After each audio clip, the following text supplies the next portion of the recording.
Spaces and how they relate to public lands. So today I'm joined by some folks and we're going to do just a little Q&A question and answer of some questions that are actually part of this oral history. So they'll get to engage with that.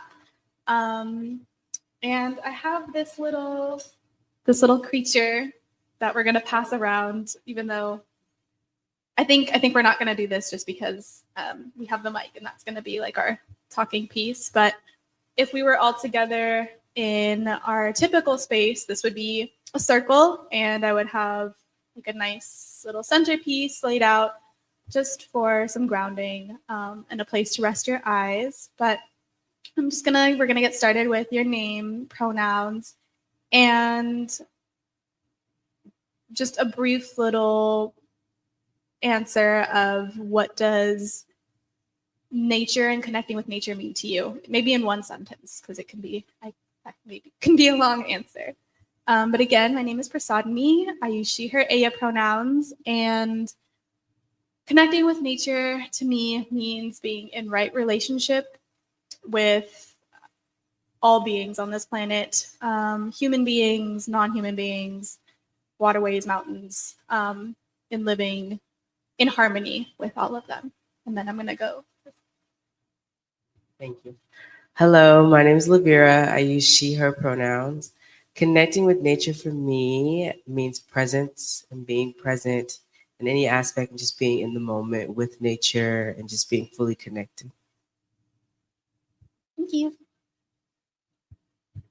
Hi, my name is Laura. I use she, her pronouns. And for me, connecting with nature is like a space to be myself. It's a space to challenge myself. It's a space to connect with others. And it's just where I feel the most comfortable. Hi, my name is Elise. I use she, her pronouns. And for me, being outside it's peaceful and it's adventure. It's being free and independent, and it's also being connected to others and to the universe. It's like everything, everywhere, all at once. And definitely where I feel the most comfortable and safe. Thank you. And this is a workshop that if you're listening, you can join in and answer the questions for yourself. I think it might be a great way to just, even if you're driving or if you're watching this, just to think outside of yourself, but, thinking within your realm of experience as well, just to make this a little bit more interactive. So for those of us who are on the stage and in the audience, I'm going to do a little grounding. So if you feel comfortable, close your eyes or get comfy. And I want you to imagine that you are stepping outside on this beautiful Seattle day. It's sunny, and there's a nice breeze that tickles your face. And just let that feeling carry you. It might blow you one way, it might blow you another place. You might just be standing where you are, sitting where you are. But letting that feeling of refreshing and calm and peace permeate through your body. And starting with, maybe it brushes your cheeks, and then that feeling wafts down into your shoulders, and you drop your shoulders. And you let go just for a moment of all of the weight that you might be carrying with you, of all of the things that you can't control. Just being present in this moment.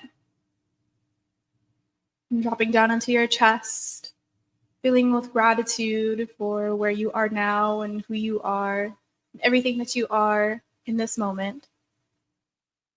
And dropping down into your solar plexus and feeling that connection with the wind or the breeze or the sunshine.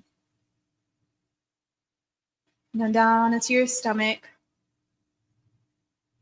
feeling one with the earth in this here Earth Month. And then down into your hips and your knees. And maybe the wind carried you to a grassy place or a sandy place. And then you feel that feeling of peace drop down into your feet. What does it feel like to have grass beneath your toes or sand underneath you? Or whatever, however the earth is holding you up in this moment. Go ahead and take a few deep breaths. When you're ready, come back to this moment, wherever you are, back to this place. I needed that. I just wanted to start us off with some grounding and connection, and more, connection with all of the elements and the earth. And again, gratitude for being on this planet in this moment. So thank you for that. We're gonna jump into our first question. And this could be the place that the wind carried you, or it could be somewhere different, but I want you to think about a place outside that has a special significance for you. And I can start first just to set the tone. So a place outside that has a special significance for me is, so I'm originally from Southern California, San Diego, and right now I am thinking of this beach that you have to hike to get to. So none of my friends like to join me in this hike, but you walk down a really steep paved road in a really fancy residential neighborhood, and you walk down, and it's pretty windy, but it's a short little walk. And it opens up to some beautiful, beautiful cliffs. There might be like parasailers in the distance jumping off of cliffs. But this place has always brought me so much peace. And so on one side, it's the cliffs, and then on the other side, it's the ocean. And then there's a long strait of sand. And I don't know, that place has just brought me so much peace and joy. It was the first place that I remember being outside and enjoying outside and feeling adventurous with my family when I was 5 years old. And but then also when I went to college, my college was right on those cliffs. And so that's a place that I would frequent when I needed a break from studying. And my dad is a runner, so he would run those hills, and I could see him running from my balcony in college. And I just remember, that the ocean has always had a special place for me. And so that's actually where the wind carried me. And I'm gonna pass it this way. Let me know if you need the question one more time. I think I got the question. Thank you. A significant place for me, or where I would say the wind took me, is also to the water, because I love the water. Like, I have been swimming since I was 6 months old, y'all. My mom put me in swim classes very early. She was like, I want you to know. So the water has always just been like a very calming place for me, especially like living in Washington and being born and raised in South Seattle. Like, I always went to the lake with my friends when I was a kid, and just like being there. I don't even have to be in the water. I can just be near the water, just seeing it and hearing it and smelling it. Like, that's enough for me. So I went to a place of like, any lake or any body of water. That's just, I love those places, and they just help me to like calm down and be more present. And I also love the way the water looks, when the sun hits it just right and looks like diamonds and glass. Oh my God, I love that. So yeah, I just love the water. So that's where I went, and I would say that's the significant place for me. Thank you. One of the most significant places for me is also in California, because that's where I grew up and learned to love and appreciate the outdoors. It's a particular trail in the mountains, kind of near Mammoth. And it was, I grew up like camping and going backpacking, but I didn't always like it. I thought it was really hard. But then one trip that I was on with my dad and my aunt and my brother, I like, well, for one of the first times in my life as like a young person who like didn't take much time to just like sit and be, I was always doing something.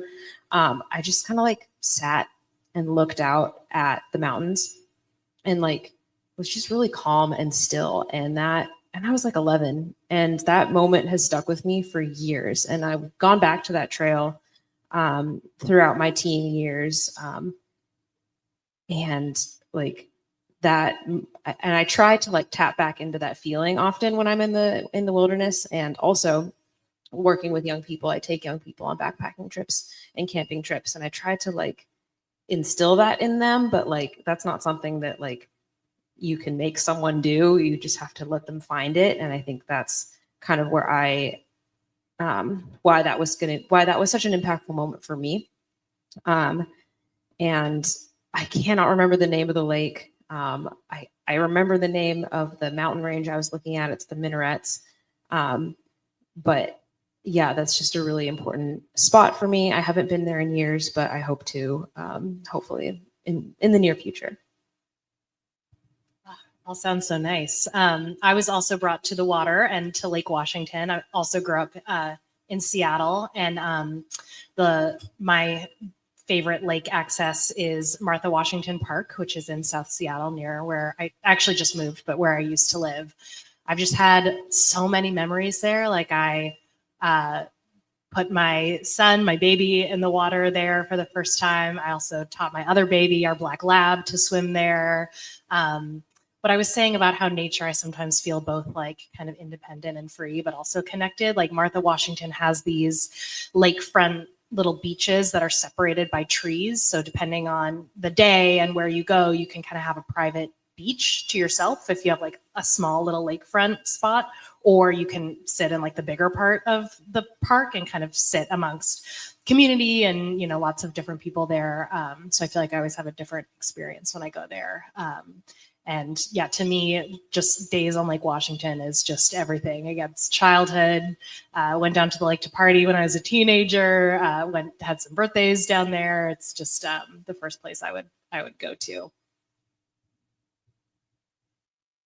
Thank you. I really enjoy just seeing how y'all's faces would light up when you're talking about this special place. Somewhere near water, I feel like, I don't know, that's something that's connected us here today, is just our affinity for water. You know how they say, I don't know, there's like a TikTok audio that's like, I need to touch grass. No, I need to see water. And that was the first thing that I did when I moved here, was go down to Lake Washington. I ran to Lake Washington, actually.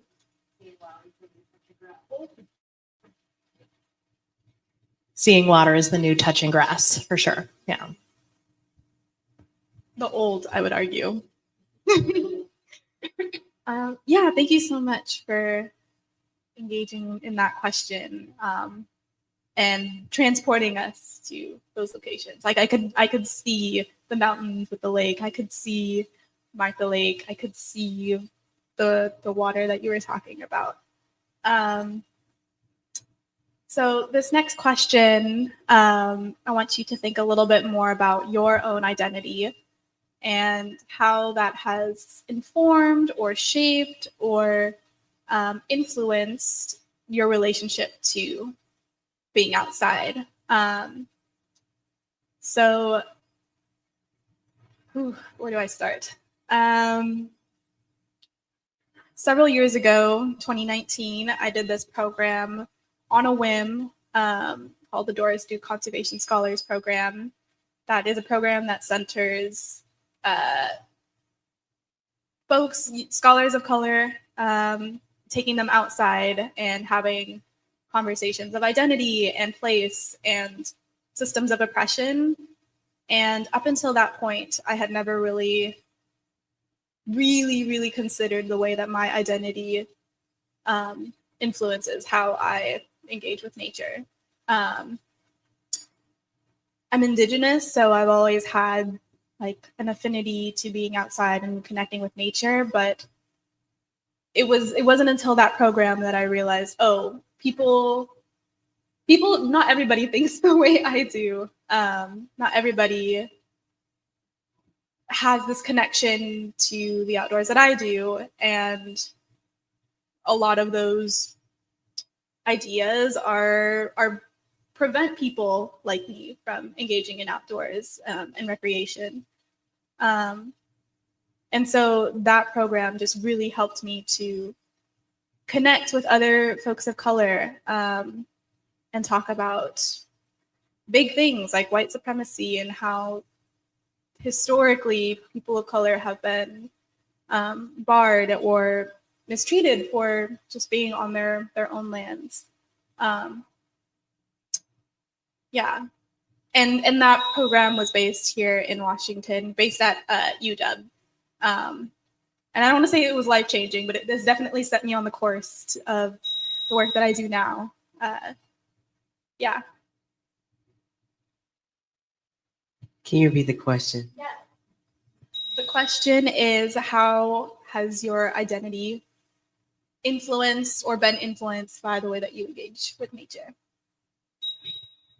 I would say for me, being so connected to the water and like being in the water at such a young age really played a big part on like who I am and my identity, because I think there was a reason that my mom put me in like swimming classes at 6 months, because for a while, like due to segregation, like Black people weren't allowed in the pool. So a lot of us, we didn't have access to swimming or to know how to swim. So my mom really wanted me to know how to swim at a young age and have access.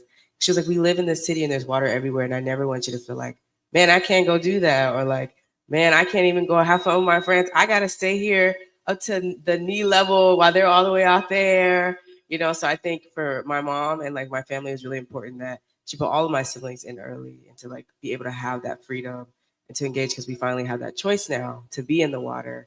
So that definitely helped shape me a lot. And then also, so my family, they're from the South. I'm from Seattle, but my parents are from the South. And in the South, they do a lot of like, farming and gardening. So my mom was really big on gardening. So as a kid, I was always out there in that garden every Saturday. Oh my God, y'all, I was so tired. Like it would be so hot. She's like, no, we got to get out here in this garden, make the front yard look nice.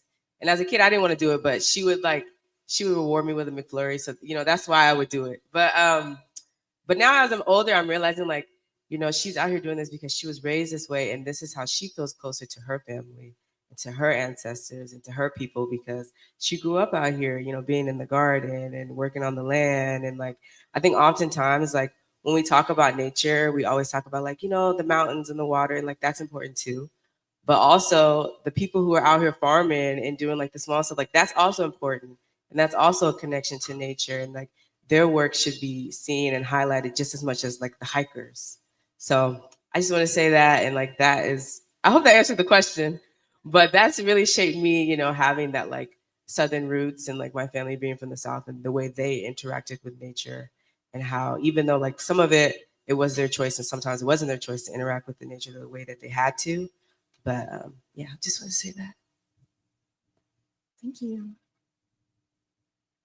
I'm actually really glad that I get to answer this question right after you, because as someone who's mixed race, I have Japanese American heritage on one side and white American on the other. Like that's the dichotomy of the different ways that the sides of my family have interacted and had histories in the outdoors have showed up really strongly in my life. Like as a child, we would spend part of the summer, camping with my dad's family.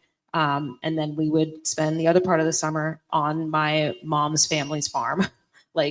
And those are both like completely, those are both incredible memories for me as a child. And only one of those is considered like being in the outdoors, like even though I was outside the same amount of time on the farm versus camping, the ways that my mom's family interacted with nature was completely different.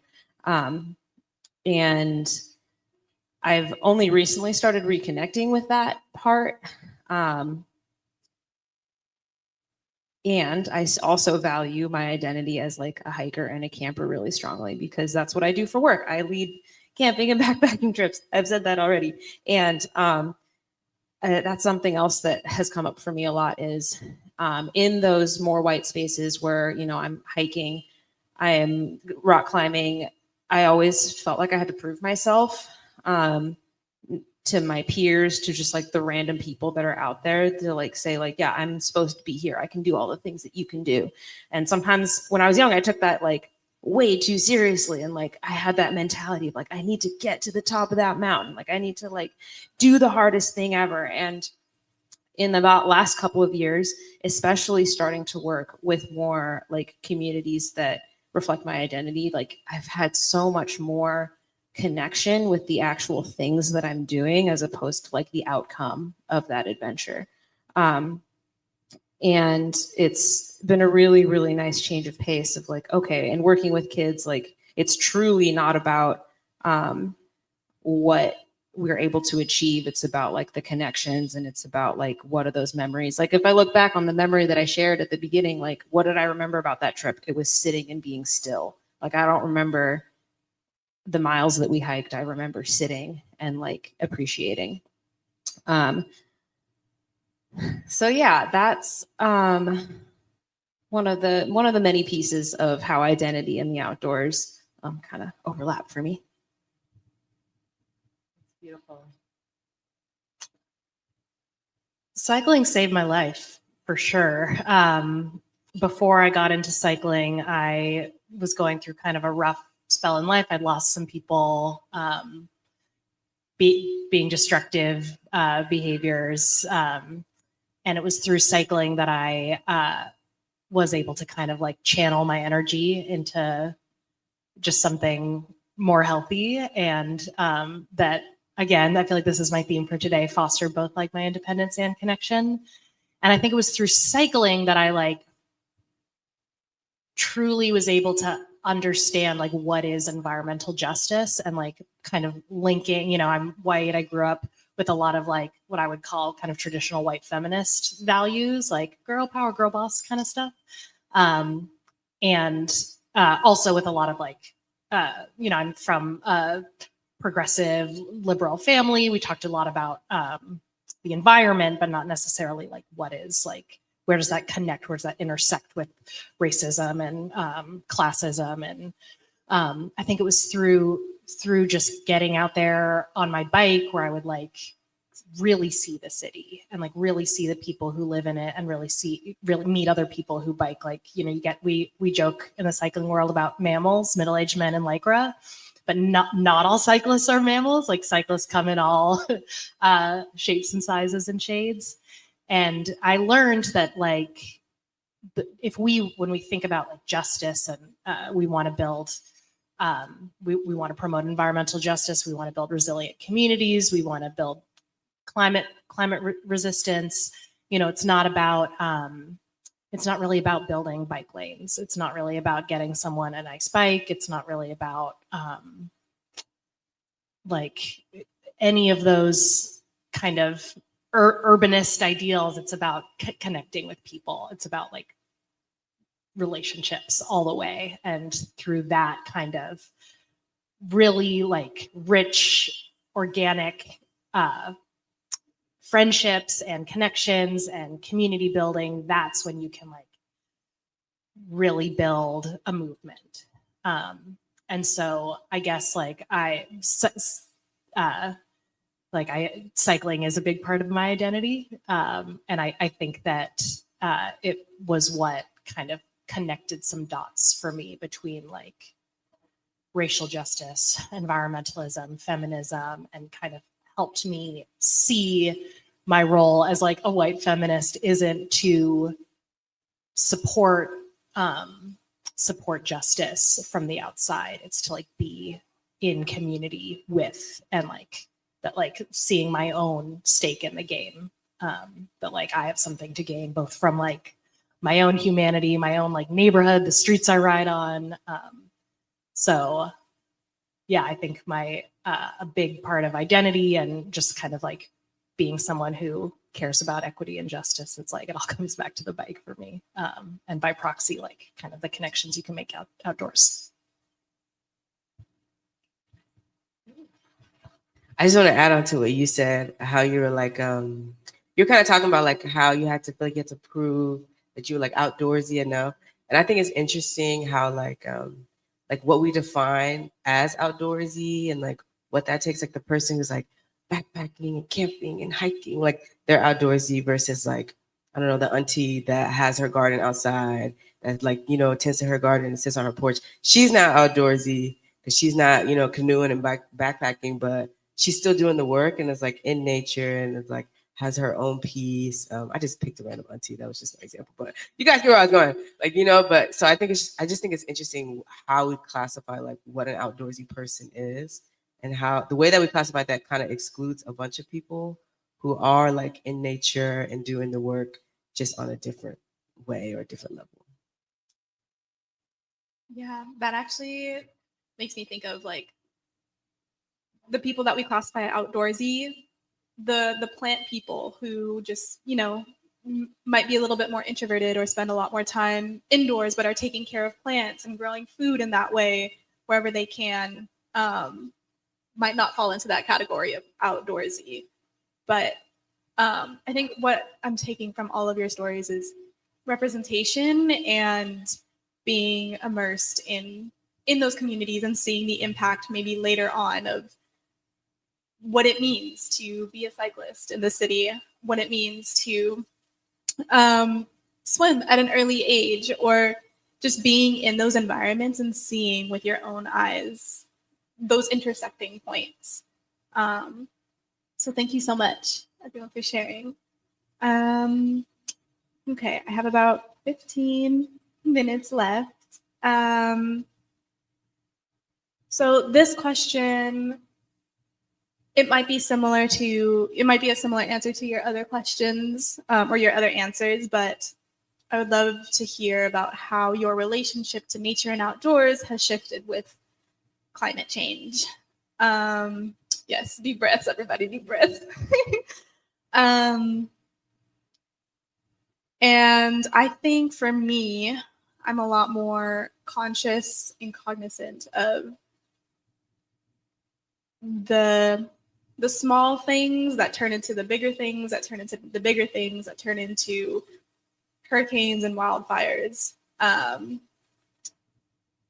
think it also just shifts the way that I personally get outside. Again, from California, from San Diego. And so the LA fires that happened earlier last year really, really hit home in terms of not only are there people that I love that are affected and impacted by the wildfires, but also who is tending to these wildfires in California. Wildfires are taken care of by incarcerated people, and they don't get paid very much. And so I think about whose bodies are expendable in this ever-changing climate, in this ever-changing world, and why. Like, why? I could go on about this forever, but I think climate change has really hit home for me about whose lives matter and why isn't it everybody's? Like, why isn't it everybody's, the most vulnerable of our communities? Why are they at the forefront of all of the different intersecting systems of oppression? And a lot of these are things that, you know, we can't control on the individual level. Climate change, we can all do our part. And it's not us that are, you know, instilling in oil companies or all of those different things that, on the grand scheme of things, making climate change a lot more prevalent and a lot more in our faces. Yeah. I think for me, I've definitely come more aware of all the ways that like climate change can impact all of us. 'Cause I think when I was first learning about it, I was just like, oh my God, the icebergs, no. Like that's all I knew. But now like I'm learning like, no, it's not just the icebergs. Like it's gonna hit so much closer to home than that. Like I was having a conversation with someone yesterday and I have allergies. I don't know if you can hear it, but I have allergies and they were like, yeah, allergies are gonna be getting worse because of climate change. And I said, what? I was like, I'm already struggling. So it's just like, I just like, I'm learning more about how it's gonna like personally like affect me and my communities and the different ways it'll affect different people. And like you're saying about like how in LA, like the incarcerated people had to put their lives on the line. And it's just showing that like the responsibility that they're putting on certain groups to like handle it and like using their labor and their bodies and being like, you need to go out here and do this and say this, and you know we don't really care if you live or die, but you know, so it's just I think it's revealing a lot for me, and it's bigger than just the icebergs, and it's like much closer to home than that. So yeah. Thank you.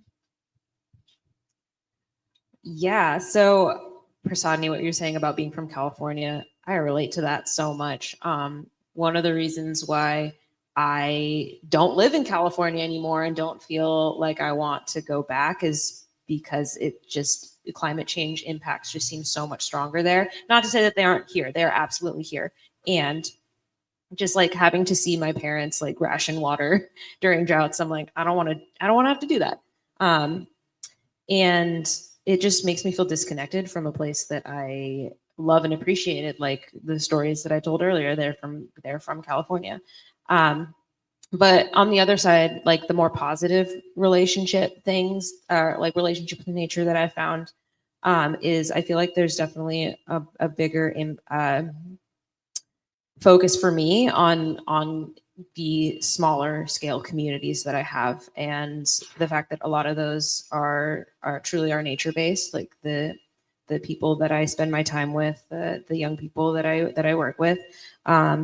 That's all the more important because like, yeah, as you were saying, like the scales are so warped where like, you know, the scales of the problem are gigantic, and on some level the solutions are also huge, but on another it's very personal. It's like, how are we going to support each other when there's wildfire smoke in the air? Like, how are our young people going to be empowered to like find one another to create change in the future?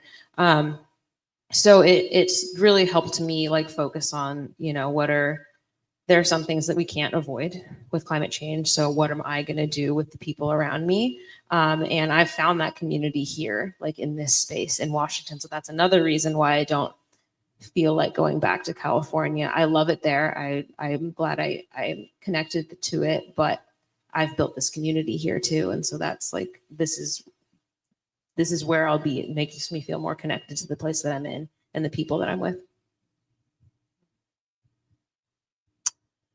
I grew up here and we all live here.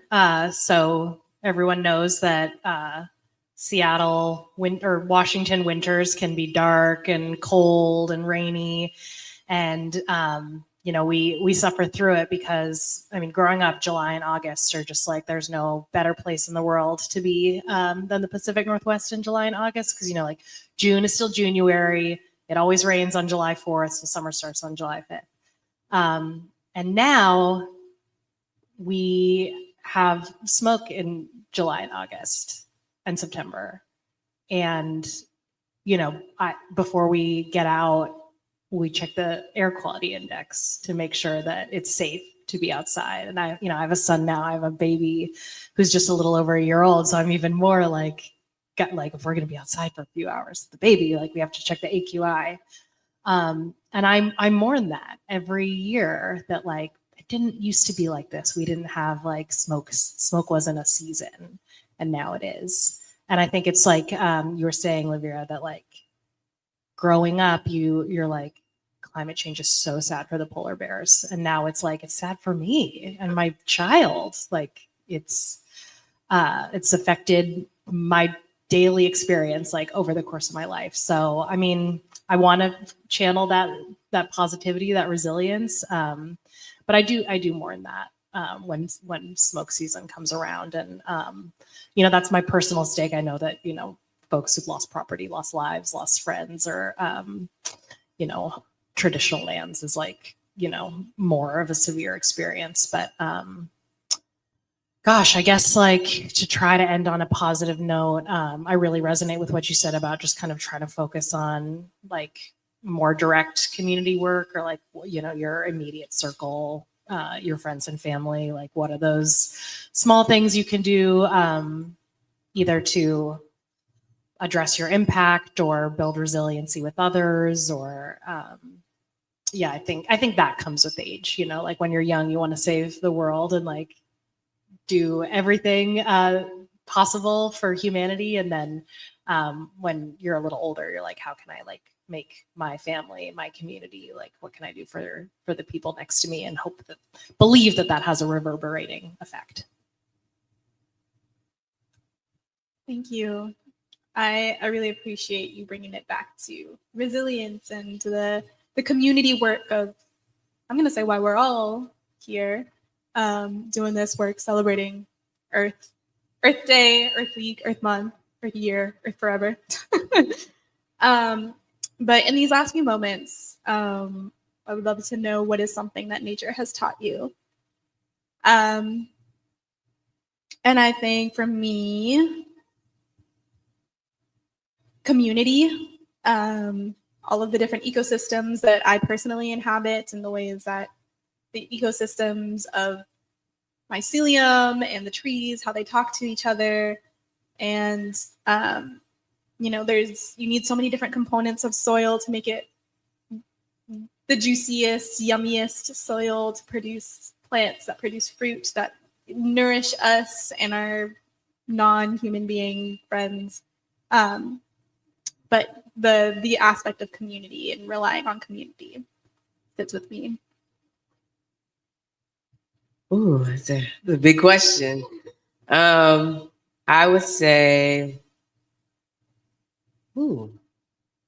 nature has also taught me community, and just like you're saying, like I love hearing the birds, like when they're talking to each other or whatever they're saying. I don't know, but I just love hearing them, and I'm just like, oh wow, like nature's so lively, and if you really just sit and listen, like you can hear it all, and like just hear everything talking to you. So I agree with the community part, and also just like nature taught me that you have to like cherish things and take care of things, because if you don't, nature can retaliate. So it's important to like cherish things that you care about and take care of them and nurture them, and not just take, because if you take too much, you'll have nothing left. So to also, find a good balance. I would say balance is what I'm looking for. Nature taught me about balance and how there needs to be a good balance for both ends and both sides. Period. I feel like I'm repeating myself a lot, but also like it's all true. Like nature has taught me how to slow down.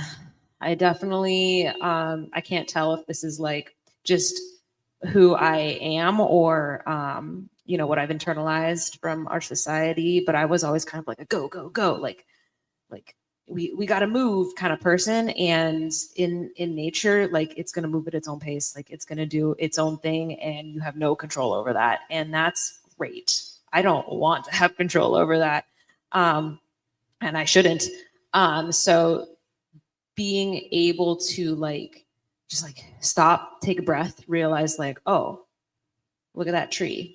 It's beautiful. And it's just hanging out there. Like, and it all works out. Like the scale of nature and like thinking about geologic time sometimes, it's like really calming to me. It's like, it's just all going to happen.